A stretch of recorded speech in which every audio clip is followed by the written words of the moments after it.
الإعلان والأعمى. جلس رجل أعمى على رصيف في أحد الشوارع، ووضع قبعته أمامه، وبجانبه لوحة مكتوب عليها: أنا رجل أعمى، أرجوكم ساعدوني.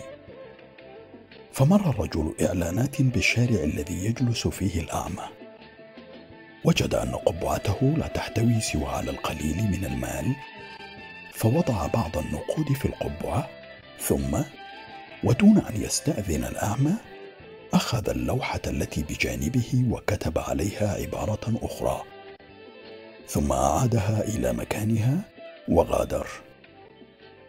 بدأ الأعمى يلاحظ أن قبعته امتلأت بالنقود، فعرف أن السبب هو ما فعله ذلك الرجل بلوحته، فسأل أحد المارة عما كتب على اللوحة، فكانت الآتي: إننا في فصل الربيع، ولكنني لا أستطيع رؤية جماله.